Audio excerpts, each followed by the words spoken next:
Hello everybody and welcome back to SimFly News. This is Roberto Capodieci, I'm SimFly spokesperson and I'm here to bring you the news every week on what's going on in SimFly. So let's get started. This week you're gonna find ready the landing rate. Landing rate means evaluation of how you land when you are in a recorded flight, in a mission, call it what you want. So the quality of your landing will be displayed to you after you close the mission.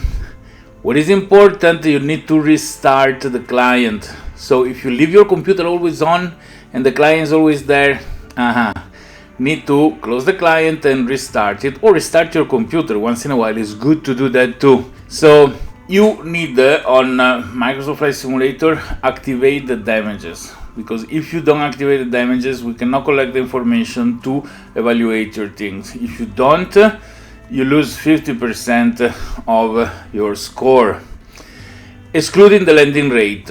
Okay, so to go more in detail about these things you can go and check the wiki, simfly.wiki, boom, and you're there. Very easy to remember. Okay, and there is the particular section where you can see all the information about activating the damages on Microsoft Flight Simulator. And what else is there? This rule is on mission test pilot, so you're gonna find your landing rate, everything else when you fly with the mission test pilot. But as soon as we release the unrestricted flight, this rule is going to be applied also in the unrestricted flight mission, and we take it off from the test pilot mission. Oh my gosh, all these mission names and get confused. So to recap, these rules apply to the test flight mission, but as soon as the unrestricted mission is released, then it's gonna be moved there and removed from the test flight mission. Okay, so now we're using it to testing, to get your feedbacks and understand how it works. For beta tester, and if you didn't apply as beta tester, you can apply as beta tester. In your settings page you see how to do that. Beta tester can find in the beta testing page all the things that they need to do with all the checklist to give us the correct feedbacks so we can make things better. Alright, and pretty much that's what's new. So we move to answer question from our simmer, our users, that in the section AMA, Ask Me Anything, or QA, question answer of the website. You can go there, search between all the other questions that have been posted and answer given to see if something that you want to know is already answered there.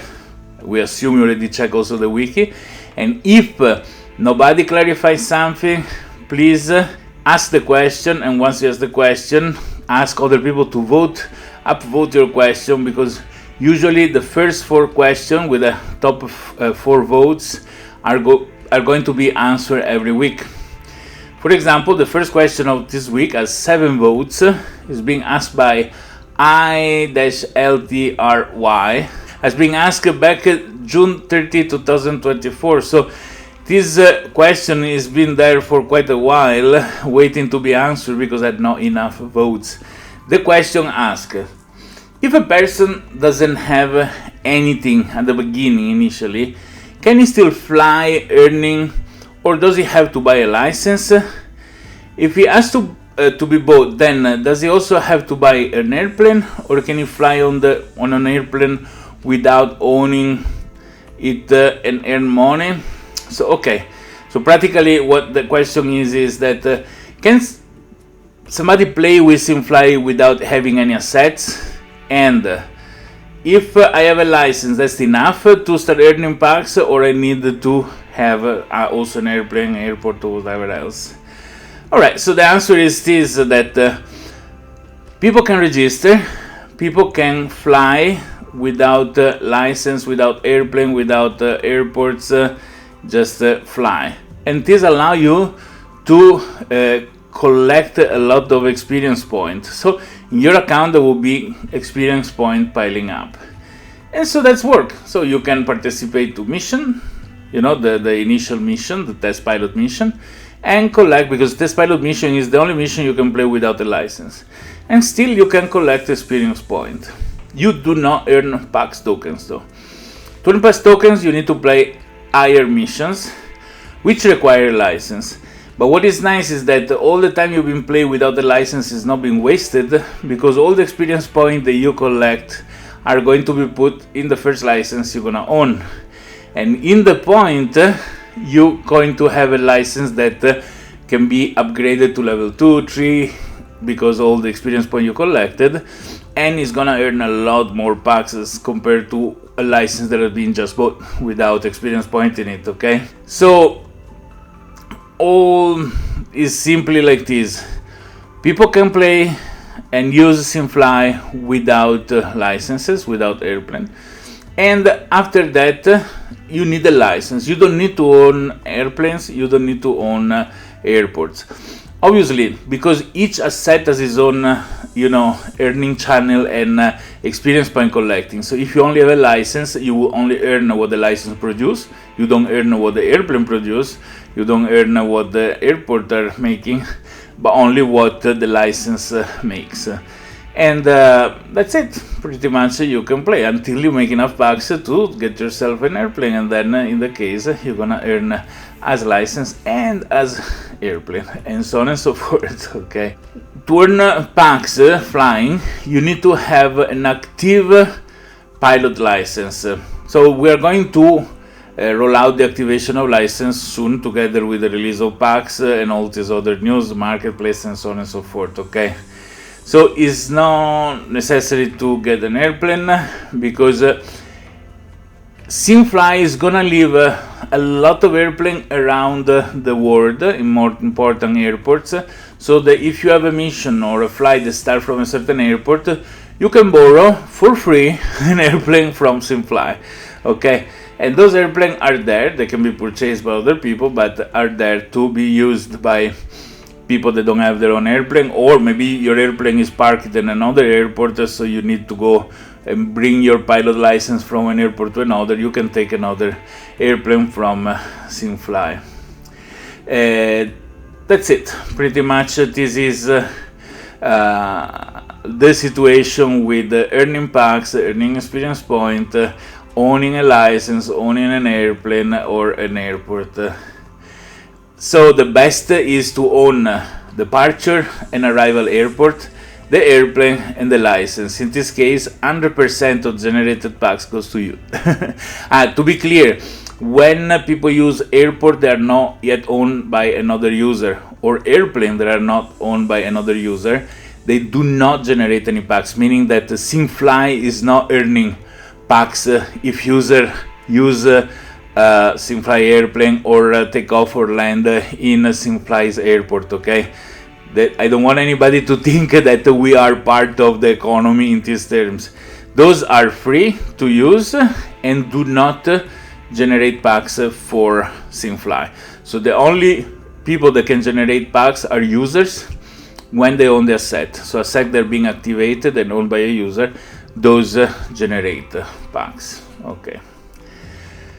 Right, if you own an asset, but obviously an airport, as soon as somebody else lands and take off from the airport, you make an income of PAX because other people use the airport. Potentially they do not pay, it's just generated by the bank for you. If you own an airplane and is parked in a particular airport and you leave it open for rental, means that somebody can take your airplane and fly with it, and you, while you're not at your simulator, you still make PAX income because your airplane is being used by somebody else. This is an important point, okay?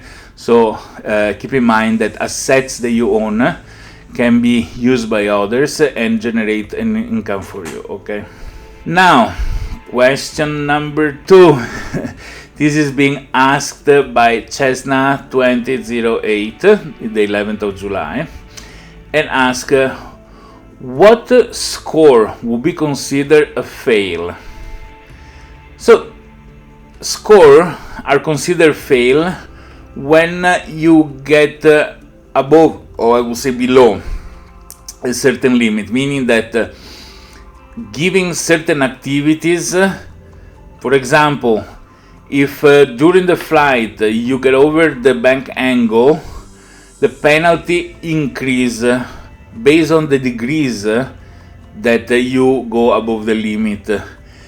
Bigger is the delay, bigger is the penalty, and more are the amount of points that is gonna be deducted from the total. So there is a limit of 5 points per activity. So even if you lose only 1 point is a fail, but at least you still have the other points. So to clarify, if there is, let's say, 100 points to make a mission a success, and these 100 points are divided in 20 small tests, takeoff, landing, flight, blah blah blah, lights on, whatever it is, each of these things, if it's done perfectly, leaves you 5 points.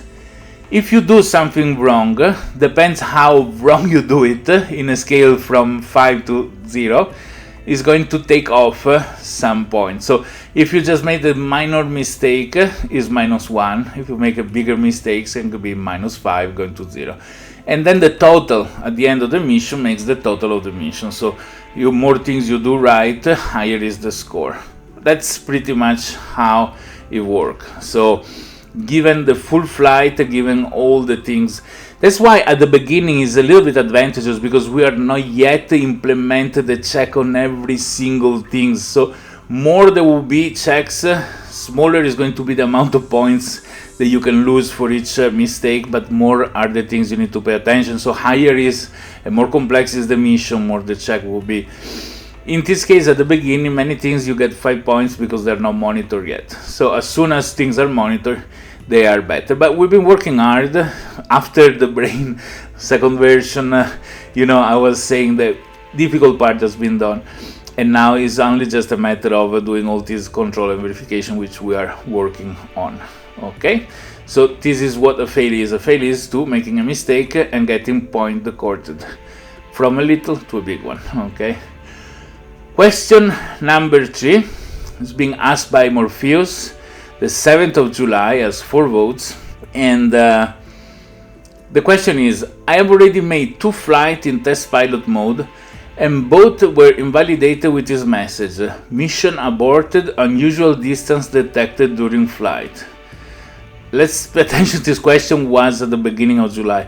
I would like to point out that the route data was loaded directly from SimBrief and followed perfectly, as well as the altitude. So this person is saying, I did everything correctly. Why my mission's being cancelled? Okay. So at the time there were still had bugs. We still had some issue that some data collected from the simulators were resulting, when analyzed, incoherent, and thus seems like somebody used a fast movement or speed up the time or did something so that the movement of the airplane or the aircraft were not correct. But we already solved this problem. So for all the people that had this kind of issue, now should not be there anymore. If you have issue of any kind, please report to us. We're gonna work to make it better. But this question was the 7th of July, and this bug has been already solved. So Morpheus, you should try again. It should work perfectly. The problem was caused by a calculation error in the system. So there was nothing wrong with the user to understand this. Okay. So should be everything okay now, because if it was a problem on the client side, would have been difficult for us to fix it, but the problem was on the server side, so we fixed it without issue. Question number 4, which is being asked by George, the 13th of July, has 4 votes, and he's asking, what are the estimate dates when we could activate our asset and start using them? Would it be possible to have it even before the PAX is up and running? Maybe just adding points so you can claim later on, or similar what is being done currently with experience points. Well, we've been working this period of time, but we already have prepared the function to activate the license. Okay, so the first asset we let people activate is the license, because it's essential for everything. Without license you cannot earn PAX point, you cannot do the other missions, etc, etc. Is going to be released plan the 9th of September 2024, together with the unrestricted flight mission, because else even if you activate it, there is no sense to activate it and use it nowhere. Okay, this is because once you activate the license, the system is not going to allow you to access the test pilot mission. If you have a license, test pilot mission doesn't make sense. So if you have a license, you can fly it with unrestricted flight later mission. So if you activate it before, you cannot fly it anymore. So it's important for us to get the second mission on and activate the license later. So when you activate, you switch from one mission to the other. So this is pretty much the reason why we are releasing them at the same time, pretty much. So once we release the unrestricted flight mission, people with the non-active license are gonna still be able to fly to the test pilot mission. As soon as they activate the license, test pilot mission is not gonna be accessible anymore, and they can go and fly with the unrestricted flight. So at the moment, wait, but in less than a month, this should be activated. All right. Airplane and airport activation of the asset is going to be released after that. Okay, so one thing per time, but we want to make everything safe and sound, so bear with us. Okay, we want just to make sure that you have the best experience as possible. So that's pretty much it. I answered 4 questions from the Ask Me Anything question and answer section. I gave you the news of the week on SimFly. It's up to you now. You, the community, you are making SimFly possible. So now what you need to do, make sure that you are following us in all our social media. You ever thought to go to TikTok and search for SimFly? X or Twitter and search for SimFly? Find us there, follow us there, show your love, and share with your friend this video, the questions, your missions. When you complete it, you can share in social media. Bring more people in the community, because it's just only thanks to the community that SimFly is possible. So one more time, thank you all for watching. See you next week, and SimFly, take off and get more.